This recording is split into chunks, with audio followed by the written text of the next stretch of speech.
Hi, this video is going to be a bit different than my other videos in that I'll be doing a review. Specifically, I'll be doing a review of the Raspberry Pi 5 and whether you can do planetary imaging with it. We'll also discuss whether running the Raspberry Pi with K-Stars and ECOS is the best option for controlling your telescope camera and mount. Spoiler, it might be. Prices have come back down to earth for the Pis, but there are problems, although some of those problems aren't directly the Pi's fault. Because the Pi was purchased with support of my Buy Me a Coffee members, I'll be doing a giveaway of the Pi. It will come with a case, SD card, and power supply. Details about how you can enter the giveaway will be given later on in the video. Also, for the second part of the video, I'll add a larger case, NVMe hat, and NVMe SSD to see if we can get better performance. The hat, NVMe SSD, and larger case are not part of the giveaway. I plan on doing more review videos of the Pi over time, so you can get a more complete picture of the Pi's capabilities. Welcome to Deep Sky Detail.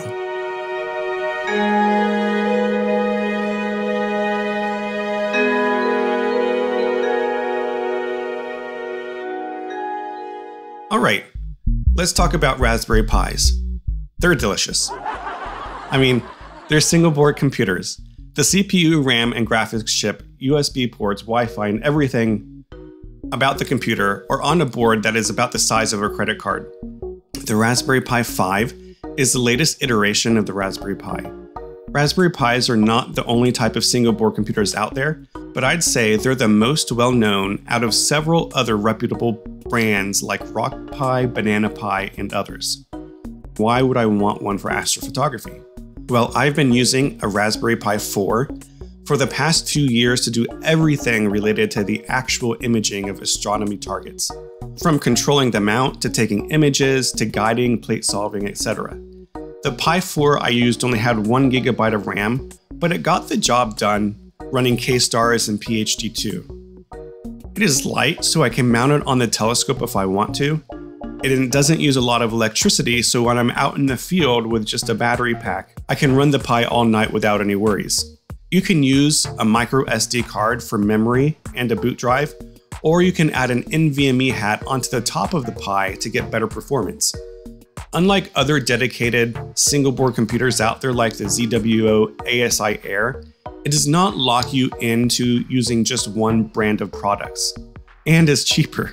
It's great for the most part. But there was always one thing I couldn't do with my Raspberry Pi 4: planetary imaging. Every time I tried to image the planets, moon, or sun, fire capture would crash on me. I'd have to open it up, redo the settings, and it was just a pain. Instead of my Raspberry Pi 4, I would lug out my ancient early 2010 notebook that could be used as an anchor and do my lucky imaging. I'd also sit outside with it as I captured, so it wasn't too fun in the winter when it's below freezing out. So my goal this video is to test whether the Pi 5 can actually do everything to make my telescope smart, from mount control to recording 16-bit video images for lucky imaging. Okay, so before we begin, is this video sponsored? Did I get a Pi or accessories for free from a company? No and no. I generally don't like doing reviews of astronomy products that companies send me to test, or so-called unpaid reviews. I've got a video on why. I feel that it creates a conflict of interest for the channel. For many of my videos, I'm trying to provide good educational information. And I know myself. And if someone gives me a product to review for free, I'll feel pressure to provide a positive review. So the products I review are fully funded or partially funded by supporters on Buy Me a Coffee, or they're products that I've already owned for years. The highest level Orion members get to give me suggestions about what I review. They, along with Fleming Star members, get to vote on the top 2 choices of the review. For some of my review products, I'll do giveaways of that product. That way, my viewers can try it too, and any social pressure comes from my supporters. I'll be more likely to give an honest opinion that way. If you like this idea and would like to see more review videos on higher quality products, please consider supporting me on Buy Me a Coffee. For the test, I'll be using 2 setups. One is a Vilros Raspberry Pi startup kit that I bought from Amazon. It comes with a 32 GB SD card with the Raspberry Pi operating system already installed. It cost around $135 US. I'll pin an affiliate link to Amazon in the comments if you'd like to check it out. The kit is in the giveaway, by the way. For the second setup, I'll connect the Raspberry Pi 5 to an NVMe SSD card using a hat and use a bit larger case so that everything fits. An NVMe SSD card should be more reliable, faster, and overall better than an SD card, but we'll see about that. The hat and case are not part of the giveaway. It should give better performance than the SD card, but we'll see. The case, Pi, and hat should cost around $130 as well, and give better performance. So let's get started. Okay, so let's talk about the Vilros kit for a second as we watch a time lapse of me putting it together. I like it. It has a nice aluminum case. The case acts as a heat sink and has a protrusion that sits on the CPU to transfer heat. It also has a fan to help actively cool it. There's a power button that you can add and a little rubber cover for the SD card. The power button is nice, but the cover is pretty much worthless, I think. It keeps falling off. Overall, I'd give the kit a 4 out of 5 in terms of the build. It's nice, it's compact, and it works, but it doesn't have heat sinks for other parts of the Pi, like the graphics chip, for example. Also, the on and off switch that comes with it lets light through, so if you're doing astronomy, you might want to cover that up with a piece of tape. Now, once you get the Pi put together, in its case, you can put the SD card that comes with the kit. It already has Raspberry Pi OS installed, which is nice. The kit also comes with an HDMI to mini HDMI adapter. The first time you boot the Pi, you want to hook it up to a monitor, computer, and mouse to set things up. Also, the newest versions of Raspberry Pi OS use a thing called Wayland, and older versions of the operating system use a thing called X11. I'm not going to get into what those things are, or what they do. It's sort of beyond the scope of this video, but you will want to change things back to X11 in the Pi settings and also enable VNC and some other things. It's really important for setting up K-Stars and some of the other programs. After that, you can install K-Stars, PhD2, and Fire Capture. I found that you had to install things in a certain way. Astroberry is no longer being supported from what I can tell, so it won't work with the newest operating systems.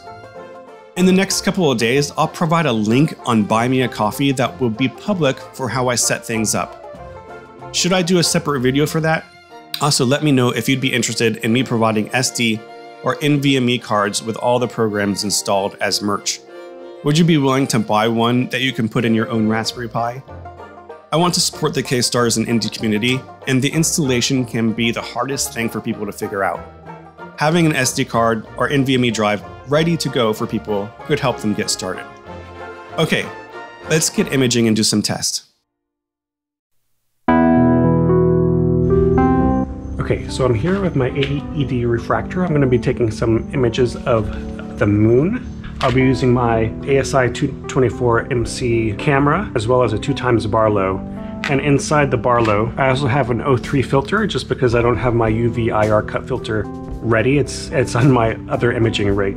And so I thought, well, maybe an O3 filter will help boost the contrast a little bit. And of course, I've got the Raspberry Pi here, and we'll see if this can do some good planetary imaging with just the SD card and in this configuration. For the Vilros test, let's open up Fire Capture and slew to the moon. I'll do one high frames per second test and one low frames per second test and see how many frames we get in 1 minute.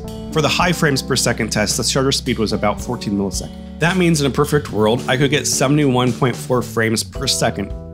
With planetary, lunar, and solar imaging, the more frames you can get per second, the better, usually.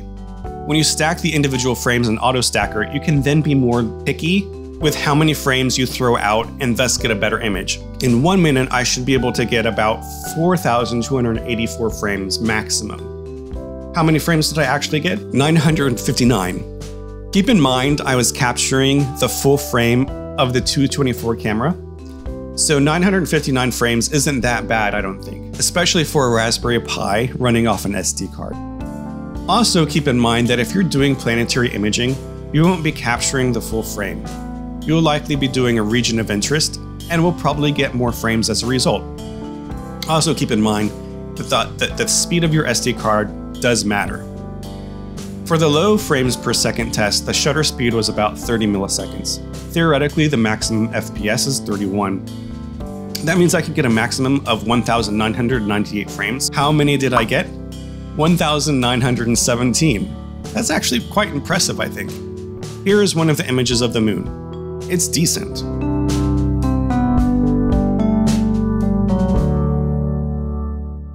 Alright, let's get the hat put on the Pi, shall we? So as we're watching a sped up version of me putting the hat on, I need to mention one thing. The PCIe ribbon cable for this is pretty bad. It makes the hat almost unusable at times. Apparently these white cables are not insulated, and as a result, it can create read and write errors. This can lead to startup problems or the Pi freezing. I'm not a fan of that. I went ahead and carefully put some aluminum foil around it, making sure that it doesn't touch any of the cable circuitry. But that's just a temporary fix. I've ordered a couple other cables from AliExpress that are insulated and should perform better. So if you want this specific hat, I'd also suggest buying a better ribbon cable for it. I'd also recommend getting an NVMe to USB adapter like this one so that you can reformat the NVMe drive using your PC if something goes wrong. For now, the NVMe hat gets a 2 out of 5 just because of the cable. There are just better options out there that would work better out of the box. I'd be at about 4 or 5 out of 5 otherwise. I'll put another NVMe hat with a better cable in one of my Amazon links in the comments, but keep in mind, this NVMe hat takes a different type of NVMe SSD drive, a smaller one. So keep that in mind. Now I really do like this case from GeekPi. It is big enough to fit an NVMe hat inside. The hat I have gets power from the GPIO pins, but other NVMe hats don't need power. So theoretically, you could get another NVMe hat that lets the GPIO pins through and customize the Pi even more, like adding a small LCD display, or a temperature sensor or something else. The case also comes with the Raspberry Pi active cooler, which I also appreciate. I do wish there was something to cover up this opening though, but otherwise, 4 out of 5. Overall though, the hat does perform well when it works. Here are some benchmarks. As you can see, the drive's read and write speeds are pretty fast using Generation 2 PCIe speeds. Given that this is a single board computer, the combination of SSD and PCIe is actually pretty good. I have a good feeling about fire capture. This is just a reminder to never look at the sun through a telescope or even do imaging of the sun through a telescope unless you know what you're doing and you have the correct filters. Looking at the sun through a telescope directly through the eyepiece can do permanent damage to your eyes and even cause blindness. And without proper filters, when you image the sun, you can burn your sensor. Okay, so I'm back out here. I'm going to be doing some solar imaging. Decided I'd test out the Raspberry Pi with the hat. Hopefully I can get some good images through the clouds, and we'll test it out and see how it goes. Here I am controlling the Pi with VNC on my PC. When I've done planetary, lunar, or solar imaging before with my Raspberry Pi 4, it would always crash after capturing a video. I also could never take flats with fire capture. The flats really affect your performance, lowering the overall frame rate of the videos. But as you can see here, I have taken flats. It works, and it works well. For the testing, I used the same frame rate settings as the first test. For the high frame rate test, I got 2,581 out of 4,284 frames, which is about 2.5 times better than the SD card. For the low frame rate test, I got 1,949 out of 1,998 frames, so about the same as the SD card. That's not too bad if I say so myself. Okay, so using the Pi for fire capture is possible, and it does a pretty good job. I will be retiring my old notebook for sure when I do planetary imaging. How would I rate the Pi for image capturing? Well, honestly, for myself, I would rate it 5 out of 5 if it was easier to set up. But there are some problems that some users aren't going to like. The major one is installing all the programs you need. I was able to get K-Star's Indy, PhD2, and Fire Capture installed, but because the Pi's operating system has gone through significant changes in the past year, it wasn't as simple as it could be. The second is not really the Pi's fault, but it's the accessories. Getting a bad ribbon cable with a Pi hat can really ruin things. For new and experienced Pi users, it can be frustrating to diagnose. So for the Vilrose kit for astrophotography, I'd rate it as a 4 out of 5. It's a great option. Pis are affordable again, K-Stars can run almost any of your astrophotography gear, and I would highly recommend it. With this particular Pi hat setup though, I'd rate it as a 2 out of 5 just because of the ribbon cable, 4.5 out of 5 otherwise. A Pi with an NVMe hat is really a great setup for mount control and image capture. So if you were to ask me which option would be good for you, I'd say that if you want something that involves less troubleshooting and only want to do deep sky imaging, go for the Vilrose kit or something like it, like the ASI Air.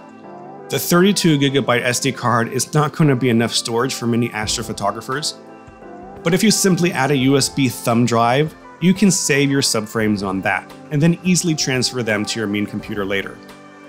If you want to do planetary imaging too, and want a bit more reliable and fast storage, go for the Pi hat with a good NVMe cable, one that is orange and has impedance control, not a white cheap one. Such a setup requires a bit more work, but I think it is worth it. One caveat though is that I was using a planetary camera with a small sensor size. Larger sensor size might be more difficult, but I'll keep testing the Pi and provide update videos to go more in depth, like how to do live stacking for example. So now for the giveaway details. I don't want a lot of spam on this video, so in 2 days from the day this video is published, I'll provide a link to a Google form on my YouTube community page where you can sign up for the giveaway. I'm hoping this will reduce spam. You must be living in the United States and be at least 18 years old to enter, but there's no cost to enter. The link will be active for 1 week. After that, I'll close the link and randomly select a participant. If you support me on Buy Me a Coffee, you'll be automatically entered. I hope you liked this first review video I'm doing on the Raspberry Pi.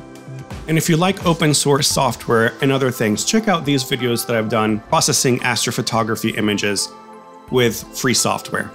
Thanks for watching.